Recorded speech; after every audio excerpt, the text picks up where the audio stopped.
우리의 저항 20 년대 그 저항이 조금 복잡하니까 잘 보세요. 민족 저항은 크게 세 개로 나뉘습니다. 이때 인제 러시아 혁명이 일어났었잖아요. 1917 년에. 이미 사회주의가 우리나라에도 들어오고 있었어요. 그래서 그 저항을 할 때 이게 여러분들 경험해서 아실 거예요. 꼭 같은 나라 사람이라고 같은 민족이라고 뭐 다 친구는 아니잖아요. 같은 학교 사람이라고 다 친구도 아니고 같은 반이라고. 물론 지금 일본에게 지배를 받고 있으니까 민족주의 저항이 감정이 있지만 저 자본주의가들 우리 노동자들을 착취하는 자본주의 저 사람들은 일본이 없으면 인제 '저 사람들이 우리를 착취할 거야.'라고 해서 사회주의 세력들도 있었어요. 사회주의 갈래도 있었고요. 그리고 인제 문화운동 갈래도 있었습니다. 민족주의를 또 이렇게 4 개로 나눠 볼게요. 무력 투쟁을 하는 사람들, 비무력 투쟁을 하는 사람들, 그리고 학생운동, 민족 차별교육 철폐하라 했던 학생운동, 그리고 민족 유일당 운동 요렇게 있겠어요. 여러분 이 민족 유일당 운동은 사회주의랑 민족주의가 힘을 합친 거예요. 유일당 힘을 합쳐서 하나의 당을 이루자. 사회주의는 평등 운동이 있죠. 네. 소년 차별하지 말고 또 여성 차별하지 말고 백정 갑오개혁 때 이미 신분제가 철폐됐지만 이때 백정 위에 막 이름 위에 빨간 점을 찍는다거나 해서 차별을 해서 자식이 막 학교도 못 가고 학교를 가더라도 차별당하고 이런 일이 지속됐기 때문에 이때 평등 운동이 엄청나게 꼽힙니다. 그리고 농민조합, 노동조합 하는 조합 운동이 있었고요. 자 문화운동은 국어, 국사 운동이 있었어요. 요 민족주의 운동 파트가 굉장히 내용이 많아요. 잘 정리를 해 봅시다. 민족주의, 사회주의, 문화운동, 그리고 여기에 요일당 운동이라고만 쓸게요. 요일당. 무력, 비무력, 학생. 사회주의는 평등, 조합. 여러분 제가 쓸 동안 옆에 무슨 단체들이 나와야 되는지 무슨 운동이 나와야 되는지 생각해 보고 계세요. 문화, 국어, 국사. 자 무력운동. 이 무력투쟁 일본이 너무 우리를 억압하기 때문에 말로 해서 들을 애들이 아니다. 보세요. 전국에서 다 이렇게 싫다고 만세를 했는데 그걸 안 들어주는 사람들한테 무슨 뭘 기대를 하겠습니까. 그래서 무력투쟁이 굉장히 활발하게 일어나는데요. 이게 갈래가 또 2 개로 나뉠 수가 있어요. 의열투쟁 들어보셨죠? 일제한테 국권 침탈되기 전에도 의열투쟁이 있었어요. 기억나시죠? 안중근 의사라든지. 그리고 이때 의열투쟁은 의열단 1920 년대에 활동했던 의열단과 지금 같이 묶여 있긴 한데 한인애국단이라고 1930 년대에 활동했던 임시정부에서 만들었었던 단체가 있고요.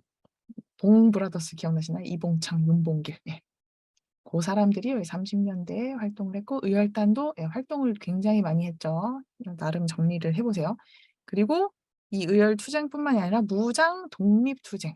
전쟁을 해서 그 독립을 이뤄내자라는 무장 독립 투쟁 계열이 있습니다. 이것도 국내, 국외로 나눌 수가 있겠어요. 국내. 자 구천보라고 하는데요. 구월산대, 천마산대 보합단 군단들이 막 이렇게 친일파들 처단하고 막 이렇게 습격하고 파출소 같은데 굉장히 활약을 하고 왜 활약을 했을까요? 3.1 운동의 기운을 받은 거예요. 저항에 인제 불이 붙은 겁니다. 열심히 활동을 하고요. 막 넘나들어요. 그 만주와 그 북한 지역 있지 않습니까? 그 사이를. 넘나듭니다. 국외에서도요. 대표적으로 이때 전투가 이분들의 활약과 비슷해요. 부대들이 아까 많이 있었죠. 서로 분정서, 뭐 북로분정서 있었고 그 부대들뿐만이 아니라 여러 부대들이 봉오동 전투를 일으키고요. 승리하고 그로 인해서 일본이 인제 얘네들을 타파를 해야겠는데 지금 아직 그 중국 땅에 군대를 맘대로 들어갈 수가 없단 말이에요. 아무리 막무가내 일본이어도 남의 중국 나라 땅까지 맘대로 들어갈 수가 없잖아요. 그래서 훈춘 사건이란 걸 일으켜요. 예, 훈춘에 있는 일본 영사관을 자기네들이 돈을 주고 일부러 습격하게 해 가지고 그걸 빌미로 인제 의회에서 승인을 받아 가지고 그 부대를 이렇게 들여보내 가지고 왔다가 또 깨지죠. 청산리 대첩. 네. 이 두 번의 1920 년에 빛나는 승리가 있었는데 어떻습니까? 참변, 간도 참변. 사람들 그냥 민간인들도 다 쓸어 버리고 막 마을 다 불태워 버리고 이동해 가지고 또 자유시에서도 그 지휘권 문제 때문에 참변을 겪게 되고요. 남은 사람들이 3 부를 성립시켜요. 재정비를 하는 거죠. 네, 이 부대들 뭐 홍범도 장군 부대 김짜진 장군 부대 이 남은 사람들이 이 북쪽의 간도 지방에 다시 참의부, 정의부, 신민부 이렇게 3 부를 다시 정리를 합니다. 그게 지금 20 년대 민족 저항, 무력 투쟁, 부장 독립 투쟁 그 사람들이 여기 이 위치에 있다는 것을 잘 기억하시는 게 중요한 것 같아요. 이 참의부, 정의부, 신민부 막 이거 자체를 외우는 것보다는요.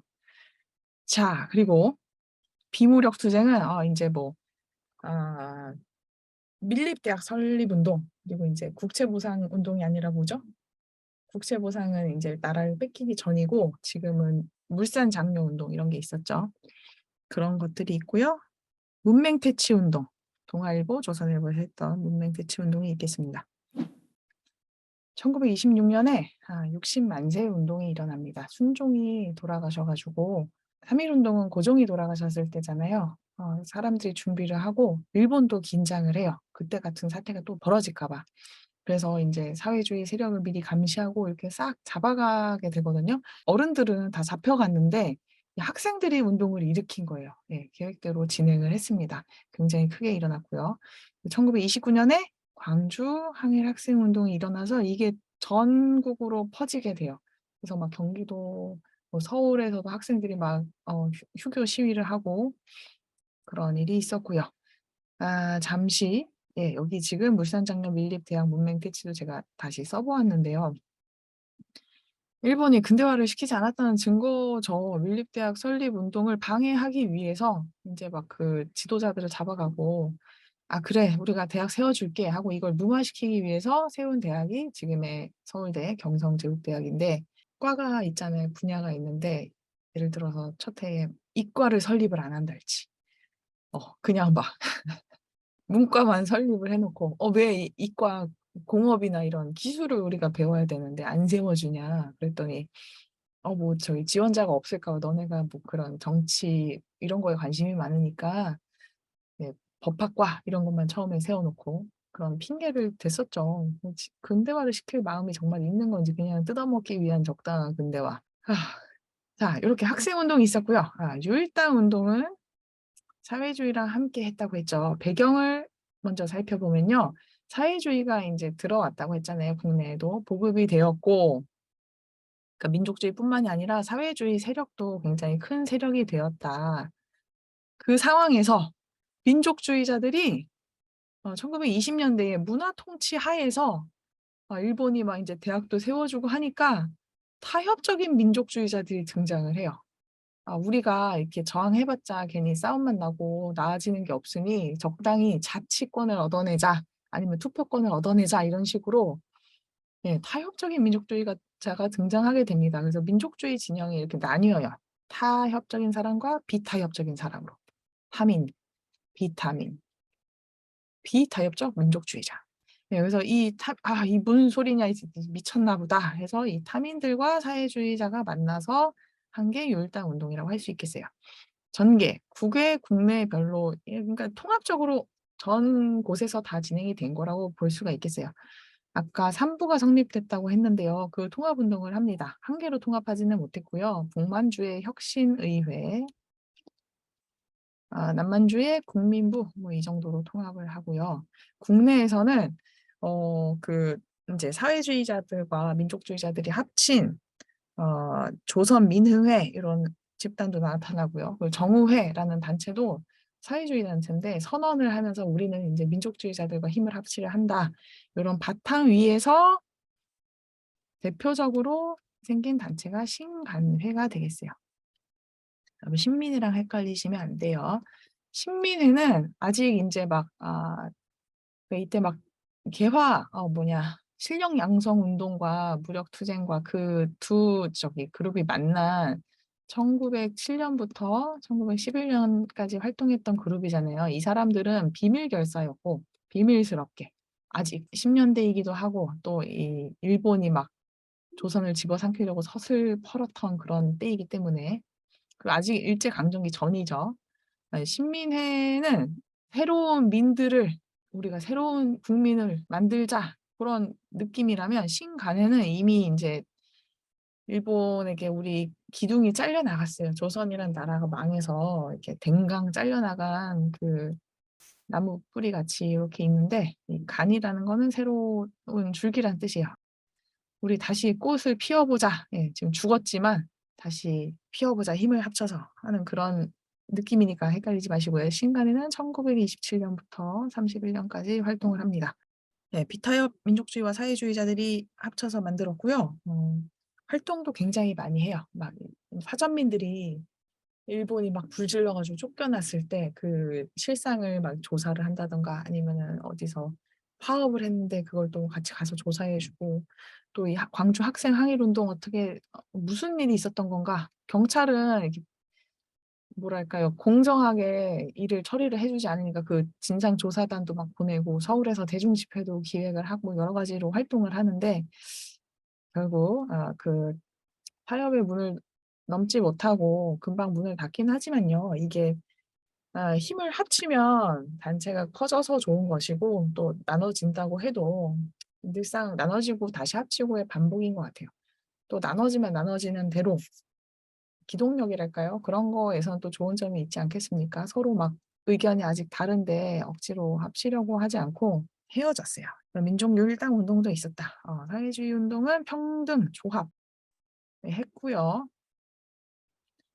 예 평등에서 인제 주의해서 보셔야 될 것은 어린이 막 인제 '어린이의 권리도 찾아야 된다.' 소년 운동도 있었고 예 아까 백정 운동 있었죠.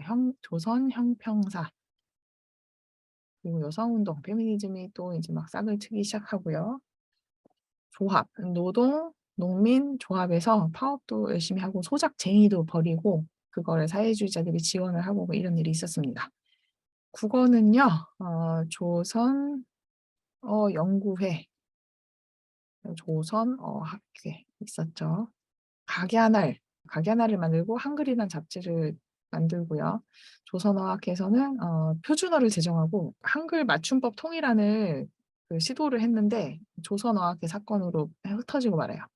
지금 한국사 운동은요. 이 민족주의, 사회주의 그리고 또 다른 단체 여러 색깔을 가진 사람들이 한국사를 연구를 합니다. 민족주의 사회 경제. '사회 경제적으로 역사를 봐야 된다.' 아니다 '우리 민족의 역사를 우리 민족 중심으로 봐야 된다.' 그런 사람들이 있고요. 아까 얘기했던 서울대학교에서 연구를 한 사람들이 '아 역사는 있는 그대로 봐야 된다.' 하는 실증주의 사관도 생기게 돼요. 요렇게 20 년대의 운동을 좀 마무리해 볼게요. 정리하겠습니다. 20 년대 민족 저항은요. 10 년대의 민족 저항이 국내, 국외 이렇게 나뉘어서 국내는 비밀결사, 국외는 독립운동 기지건설 이렇게 있었던 것과 달리 좀 더 뭐랄까요? 저항이 격렬해졌죠. 그래서 이 저항이 굉장히 많기 때문에 이렇게 분류를 해야 됩니다. 민족주의, 사회주의, 문화운동 이렇게 있고요. 민족주의 운동 굉장히 활발합니다. 무력운동 또 두 개로 나뉘어요. 의열투쟁이 있고 무장 독립투쟁, 전쟁을 하는 사람들이 있고요. 그래서 국내에서는 9월 산대, 천마산대 보합단 활동을 했고 국외에서는 전투, 승리한 굵직한 전투가 있었고 일본은 인제 열받아 가지고 막 다 이렇게 휩쓸어 버리는 참변이 있었고 재정비로 3 부를 성립했다. 비무력 투쟁 물산장려운동, 민립대학 설립운동, 문맹퇴치운동 이런 게 있었고요. 학생운동도 굵직하게 두 개가 있었죠. 60만세운동, 광주 항일학생 운동. 이 광주 학생 항일운동이 11월 3일인데 지금 학생의 날이에요. 네, 좀 있으면은 학생의 날이네요. 사회주의도 민족주의와 함께 힘을 합쳐서 민족유일당 운동을 했고요.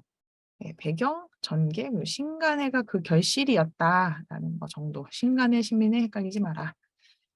평등운동, 그 조합운동, 국어, 국사 이렇게 보면 되겠습니다. 여기까지 하고 3, 40년대 후기로 넘어가겠습니다.